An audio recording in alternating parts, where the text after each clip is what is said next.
The 7 levels of YouTube downfall. Let's go, bro.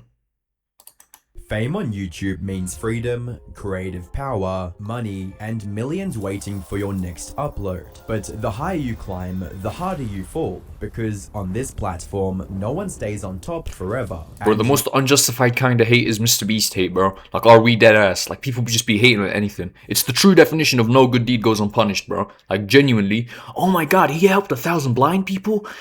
Fucking put him on the cross. Hang his ass. Like, are we dead ass, bro? Like, what are we on about?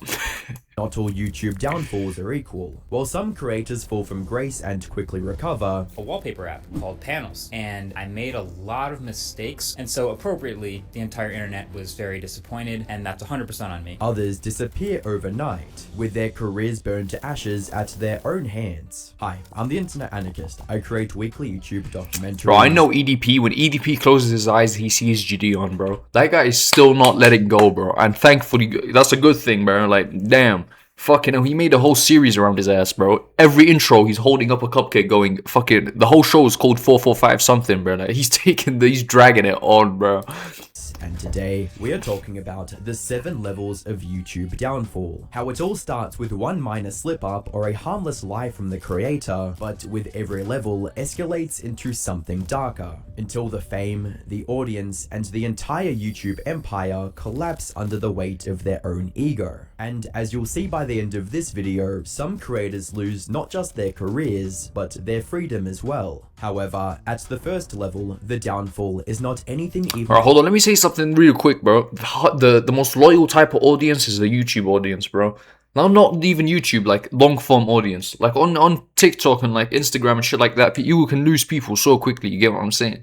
But like if you build a genuine audience on YouTube or Twitch that you like genuinely are like close to, I don't think you can get cancelled, bro. Like I can give you so many examples of people who should not have a career right now, but they do. But they do. They bounced back, they have good PR, and they bounced back, bro. Close to career ending. It's just a bump in the road, a small controversy that sparks some temporary backlash from the internet. Level 1. Minor controversy. Almost every creator faces this at some point, and— Hold on, bro. Minor as in like small, or minor as in EDP 445, bro? Because those are very different things, you get what I'm saying, bro? Most of the time, it's caused when the creator does something that clashes with the values they've spent years building. For instance, ever since Airac started posting regularly in 2019, he has earned billions of views through larger-than-life stunts like making the world's largest pizza, spending $100,000 on Facebook Marketplace, and breaking 100 laws in 24 hours. A big part of his appeal has always been his dedication to keeping the content authentic while still delivering those over-the-top challenges. But then he started his 30-day traveling around the world series. Starting December 1st, I'm going to be traveling around the entire globe, uploading 30 videos in 30 days. And less than a week into the challenge, he was exposed for faking parts of it by pre-recording videos. The fans were disappointed. Hey, yo, that's kind of crazy. What the fuck? Eric be faking shit? Damn, bro. Yo, I can't lie, bro, but like, it's genuinely so difficult. As long as it's entertaining, bro. A lot of people, like, a lot of YouTubers don't even realize that you take their shit seriously. Like, for example, you have YouTubers that obviously think that it's a skit, and they make clear that it's a skit, but people generally be taking it like, yes, it's not true, it's not real. Like, most of the shit online is not real, it's mostly staged, bro. How much easier it is to get a more viral reaction from someone you paid than someone you just found on the road, bro. Like, y'all gotta realize a lot of the internet is fucking fake, bro. Like, even people you think are real, because even if they're not trying to be real, bro. To say the least. Bro has 15 million subs and is rich as F, and he is faking traveling the world. I used to praise Airac as a top 5 YouTuber, but this evidence is undeniable. Viewers were upset with Airac, as this went against the raw, authentic image they'd always associated with his content. The same pattern showed up when MKBHD, YouTube's The Tech Guy, launched his very own wallpaper app Panels. The internet almost immediately slammed the app for having a poor design, too many ads, and above all, charging $50 a year to use it. Many criticized MKBHD. Holy shit, a subscription for wallpapers is crazy, bro. Charging yearly to use wallpaper? Bro, like, what the fuck are you offering, eh? I better see, like, the Epstein files in there, bro. I better get full access to the Epstein files with all the names and everything, bro. I have nothing redacted.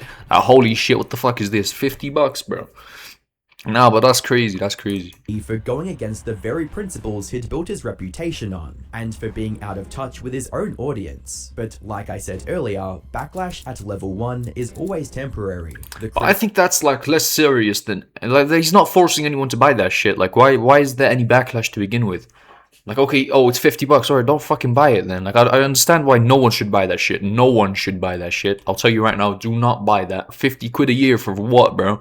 Like, but, like, he's not forcing anyone to buy that shit. Like, he's not lying to anybody. Criticism doesn't spiral into a full-blown cancellation because most creators at this stage learn quickly. They acknowledge the mistake, make amends, and move on before things get out of hand. So, when MKBHD put out a video addressing the controversy around his app, he didn't try to deflect criticism or make excuses. Instead, he simply explained what went wrong and how he planned to fix it. And the response was overwhelmingly positive. Fans praised his honesty and humility, turning this into one of, if not the most well-received apology videos in YouTube history. But even when creators don't release a public apology, many still manage to move past the backlash by quietly changing direction. For example, after being called out for faking some of his content, Iraq didn't dwell on the controversy. Instead, he quietly shifted his focus. He moved away from the idea of authenticity as his core value and leaned into creating consistently high production, entertaining videos. And that's what I'm saying, bro. Like, entertainment,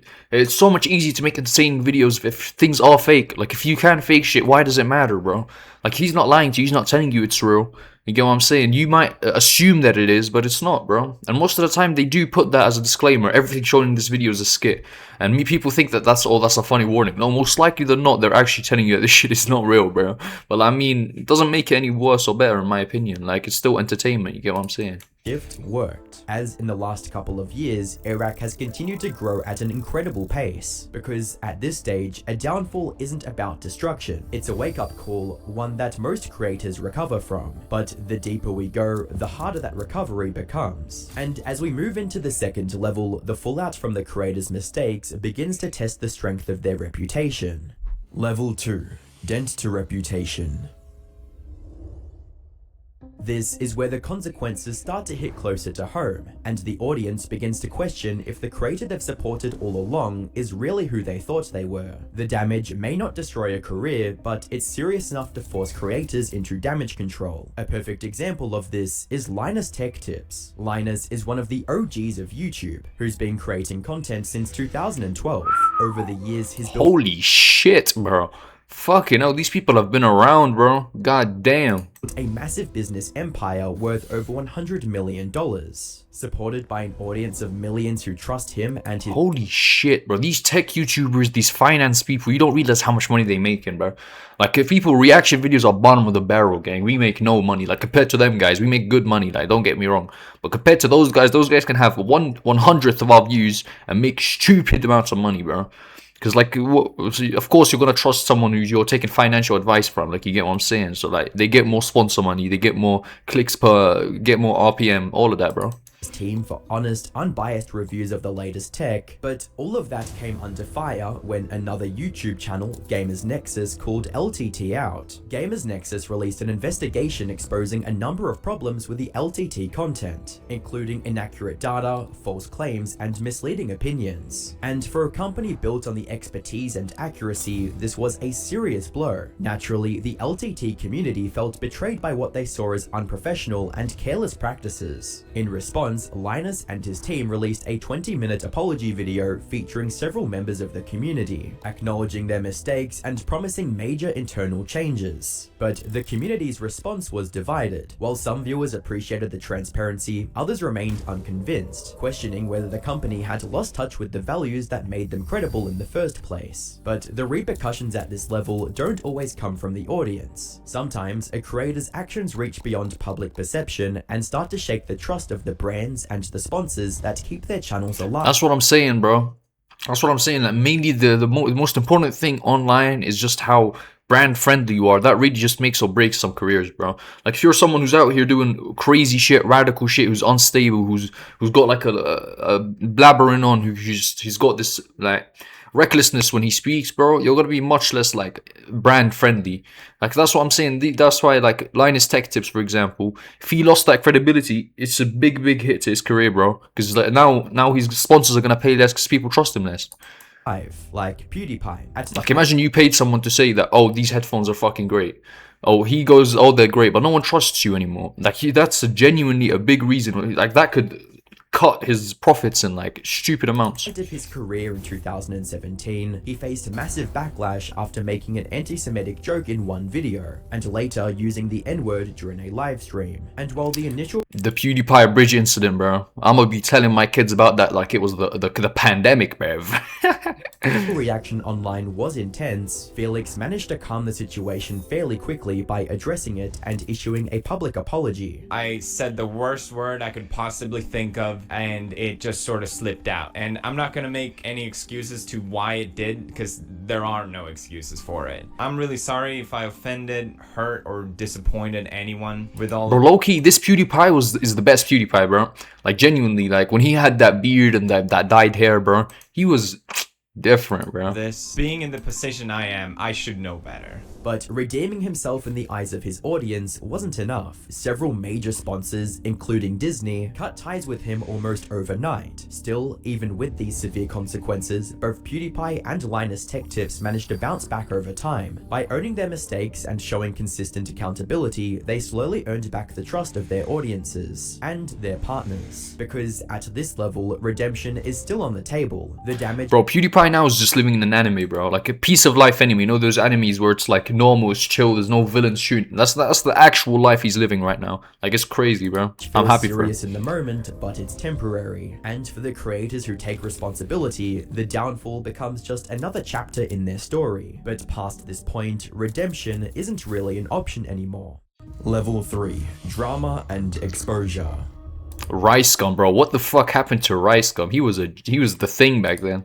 At level 3, the consequences start to dig deeper. The creator's actions trigger full-blown internet controversies, drawing the attention of commentary channels and major news outlets. And even after the drama dies Bro, it down— doesn't take much to draw the attention of commentary channels. Bro, like I could fart right now and there'd be a commentary video about how this YouTuber with 100 subscribers released a fart mid-video. Like those guys would literally report on fucking anything, bro. the reputation never fully recovers. In other words, the creator's name becomes tied to the controversy itself. Sniperwolf is among this category of YouTubers. In 2023, she became the center of a major controversy after many accused her of stealing content under the label of reaction videos. Much of this criticism came after YouTuber Jax Films made a number of videos calling her out for violating fair use laws and monetizing stolen content without even crediting the original creators. Yeah, bro, I can't even lie. I made a video about this, and bro, like, I can't lie. If you want to get a lot of views, just put as a Sniperwolf in the fucking thumbnail, bro. Like, I think that's what I'm gonna do with this video, bro. Like, I know I'm milking it right now, but like, holy shit,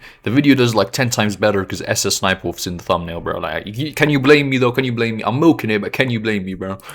Time, Sniperwolf was one of YouTube's biggest creators, with more than 30 million subscribers, making the controversy impossible to ignore. But instead of easing the tension, Sniperwolf's response only pushed things into a dangerous territory. In a petty attempt at revenge, she doxed Jack's home address to her millions of Instagram followers. Alright, right in front of your house. Come out. Come out and talk to me. He has food outside, so he should be out any minute now to pick it up. It's ice cream.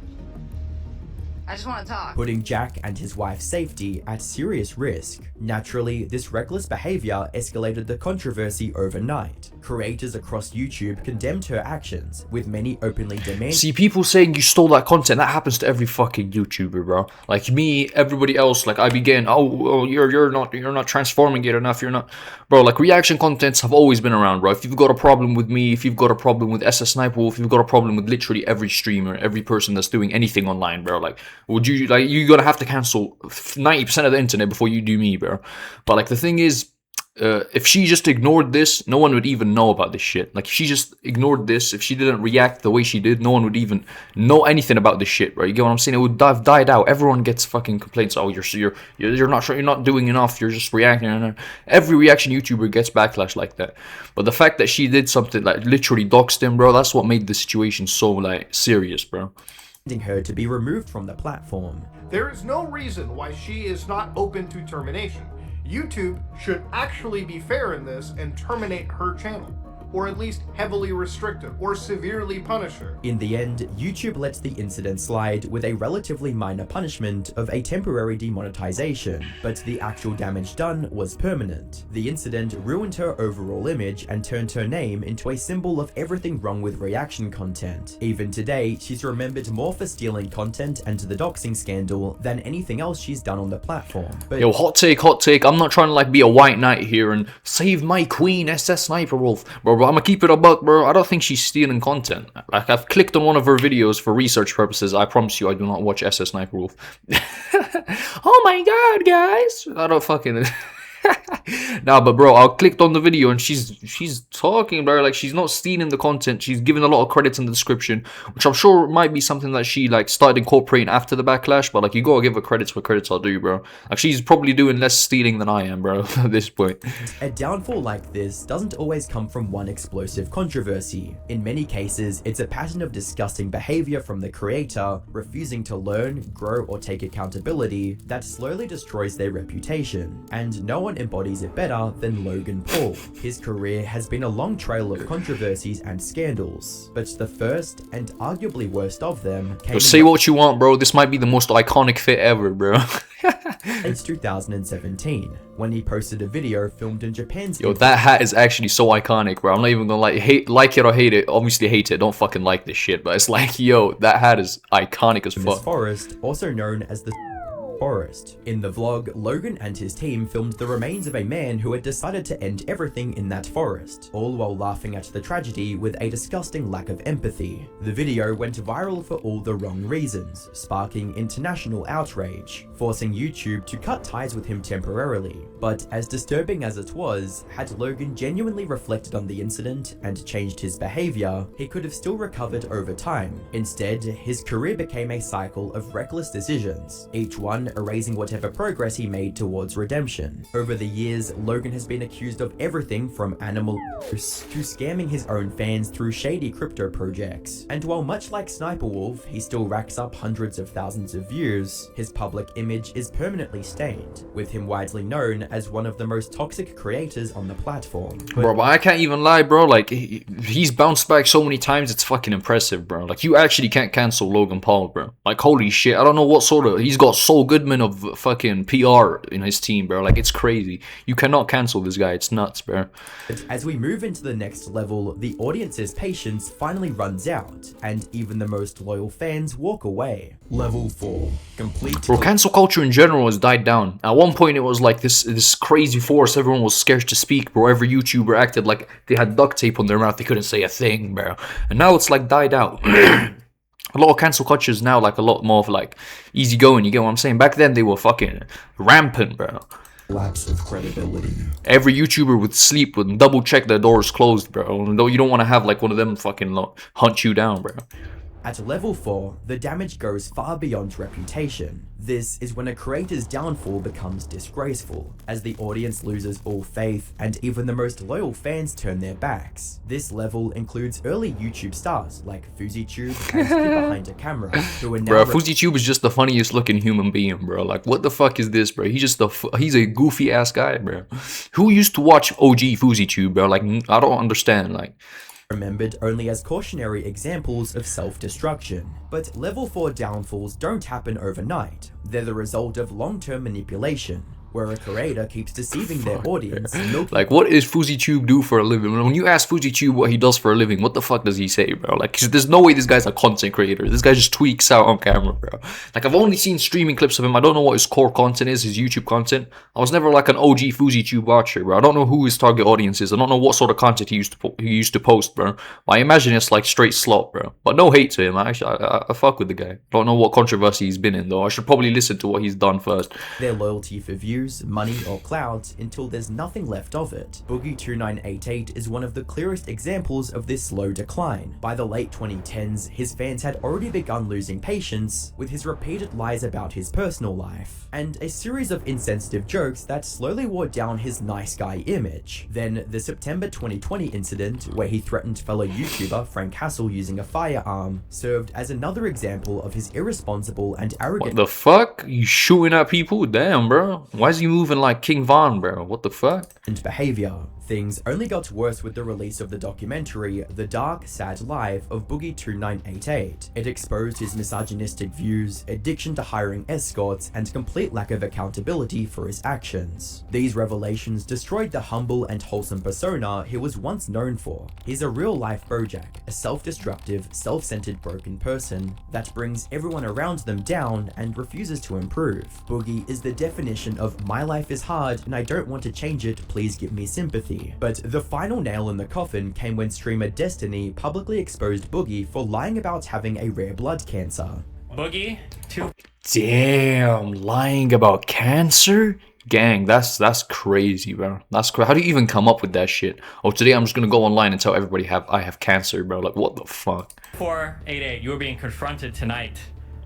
I am 99% sure that you are faking. No, don't move. You are faking your cancer diagnosis, Boogie. Boogie had been using this disgusting lie for years to gain sympathy and financial support from fans. And once the truth came out, any remaining faith the viewers had in him vanished. Bro, how is this level 4 or 3, whatever the fuck, bro? This should be level 7, bro. Lying about cancer is nuts. Completely. He's been bleeding subscribers ever since, and whatever audience he has left is only there to laugh at him. That said, not every downfall at this level is driven by greed or desperation. Sometimes it's ego and the ugly abuse of power that brings a creator crashing down. Jeffree Star was once one of the biggest names in the beauty industry. At his peak, he sold out entire makeup collections within minutes, building an empire that seemed immune to controversy. However, that illusion started to crack in the late 2010s, when several people close to him began exposing his manipulative and arrogant behavior behind the scenes. And while these allegations alone might not have been enough to destroy Jeffree's massive career, his constant involvement in drama after drama slowly wore down the patience of his fans. His mask completely slipped away, with the infamous 2020 Business Insider Bro, nobody makes more money than beauty YouTubers, finance YouTubers,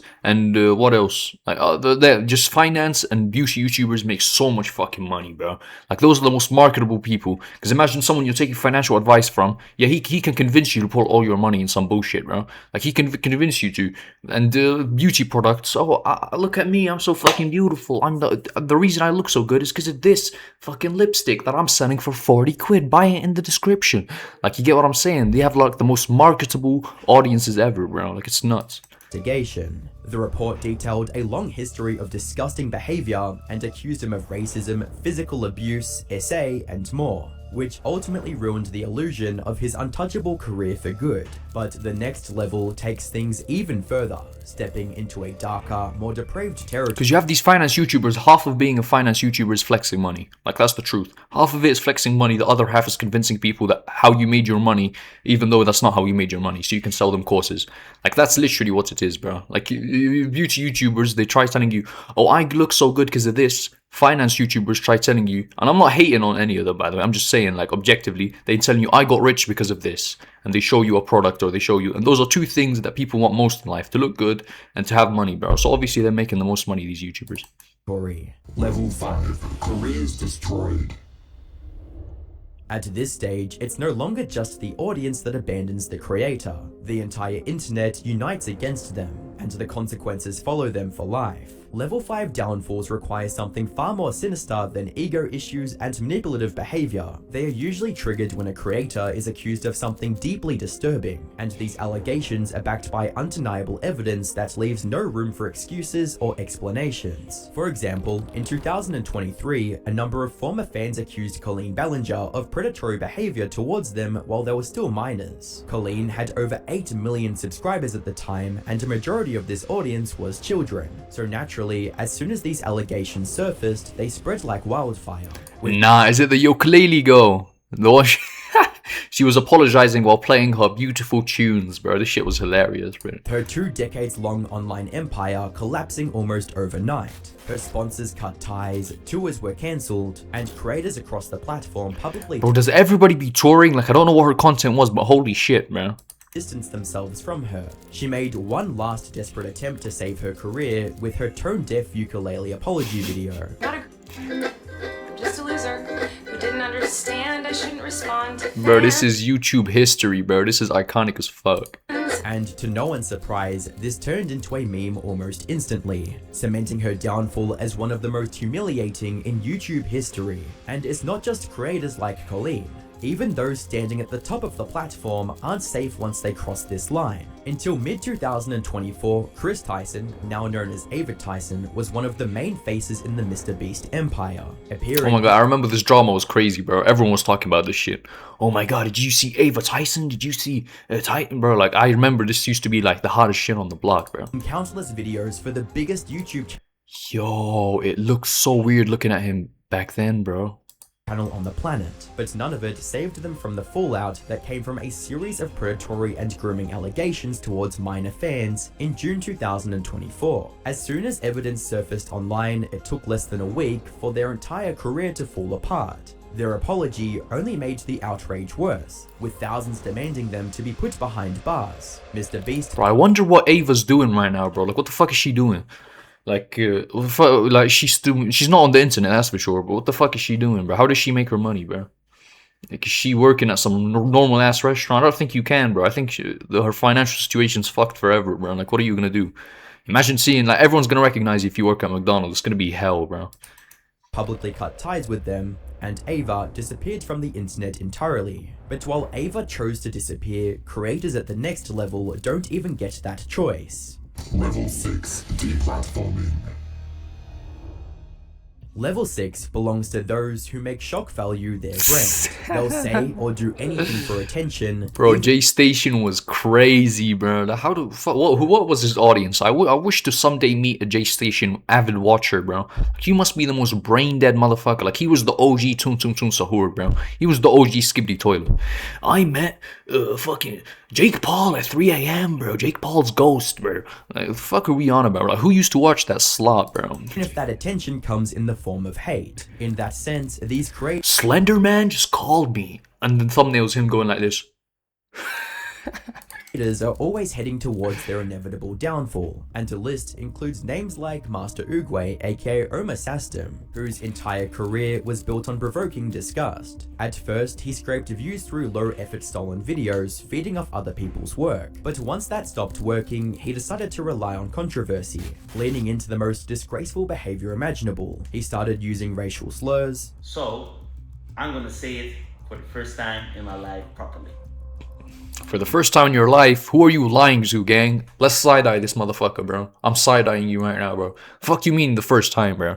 Properly? Was there a proper way to say it? Racial slur, gang? Like, what are we on about? Releasing a song glorifying Adolf Hitler. Kung Fu Panda. Adolf Hitler is my the barrel. And even being accused of exploiting the ongoing suffering of Palestinians just to farm views and followers. Eventually, YouTube had seen enough. On June 20, 2024, Sastem's channel was permanently terminated for hate speech. And every time he's tried to return under a new name, he's been instantly banned. But when creators reach this point, the destruction doesn't stay online for long, and the consequences of their antics start spilling into their real lives. Take J Station. Bro, let me comment on this real quick, bro. I wonder what he was thinking in that moment, bro. Because it's not just about having views, it's not just about getting clout. It's about turning that into an audience, bro. Like, what was the plan, bro? Like, what was the plan? Like, if you're just doing this, you're definitely not going to get any sponsors, bro. You're definitely not going to get any sponsors. And you're like, your audience, every video is going to be demonetized. Your audience is going to be this group of hateful people, this group of little kids who think they're edgy, bro. Like, what's the point? I don't understand. For example, he became infamous for getting arrested for trespassing, faking paranormal encounters, and clickbaiting the death of celebrities like bro, like, just disrespecting the dead, gang. Like, let the man rest in peace, bro. I hope I know. Thank God I didn't die back then, bro. J Station would milk my ass, bro, on my life. But now you can't die now either, because the Charlie Kirk motherfuckers are gonna come after you, bro. Like, nah, bro, I can't. You can't die, bro. You genuinely can't die. 2020, bro, you can't die. XXXTentacion, and YouTuber Etika. And the most depraved of these stunts came in 2020, when he faked his own girlfriend's death, claiming she'd been killed in a car accident. Last night, we lost Alexia to a drunk driver, guys. So, when some ordinary gamers exposed this shameless— Bro, what the fuck? Yo, that's sociopathic, bro. Damn. Genuinely sitting in front of a camera and saying, I'm gonna act like this person I love died for views, bro. That is nuts. What the fuck? attempt for internet attention, the fallout was worse than Jason could have ever expected. Not only was his channel permanently removed, but he was also arrested and charged for assaulting his girlfriend. And that's how clout chasers like him turned their hunger for attention into a self-inflicted downfall. But at this level, a downfall means burning down every bridge, both online and in real life. Because once you're known as the person who makes Nazi songs or fakes loved ones' deaths for views, there's no comeback, no redemption, and no normal life waiting for you on the other side. And for some, even getting banned from the internet would be a light punishment. Level 7, Life Ruined. The 7th level takes the downfall to its darkest Ooh, point. we in the depths now, bro. 7th level. I wonder who's gonna be here, bro. EDP's here for sure, bro. That guy can't do nothing with his life no more. God damn. At this stage, the line between a YouTube downfall and a criminal conviction disappears. And when a creator reaches this point, there's absolutely nothing left to salvage, and their career's gone for good. They are left with no income, their personal life is torn to pieces, and they end up exactly where they belong, behind bars. The most recent example of this is Vitaly, a YouTuber prankster who rose to fame by storming fields during some of the world's biggest sporting events. And despite Really? Is that how he started out? That's interesting. multiple run-ins with the law over the years, Vitaly never seemed Wait, that was him. What the fuck? I remember reading about this. Yeah, someone climbed the pyramids. That was him. And he got the footage back because he saved it or backed it up somewhere. to learn, as his stunts grew increasingly desperate for attention. But in March 2025, after announcing his move to the Philippines to start a new chapter as a travel vlogger, his past finally caught up with him. Within days of arriving, he turned into a public menace, harassing locals. What the annoying fuck? Yo, that's crazy, bro. This is why every country hates Europe, bro. Not Europe, America. America specifically, bro. Like, if you travel the world, you realize how many countries truly hate America, bro. And it's so justifiable. Like, what are we doing, eh? security guards, disrupting businesses, and even stealing from local stores. The Philippine government refused to tolerate his disrespect towards their citizens, and on April 2nd, Vitaly was arrested. And while he'd faced legal trouble plenty of times before, this time, there was no getting out with a fine or Yeah, bro, those countries don't play, gang. See, the justice system over there is like lenient. You got like, oh, you have to go through due process and you have rights and shit. Over there, you're fucked, bro. If you're a public nuisance, you'll never seen the light of day again, bro. public apology. The government charged him with multiple serious offenses, including vandalism, unjust vexation, burglary, theft, and unauthorized video recording. And, according to reports, if found guilty on all counts, Vitaly will face up to 24 years in prison. In a country... God damn, bro. That's crazy. For what, bro? For like 100,000 views on YouTube, bro? Fuck that shit. infamous for having some of the harshest and most overcrowded prison systems in the world. W video, man. Seriously, W video. I'll leave the channel in the description. Subscribe for more, man. I post videos like this literally every day. You already know, bro. Yeah. See ya, boys.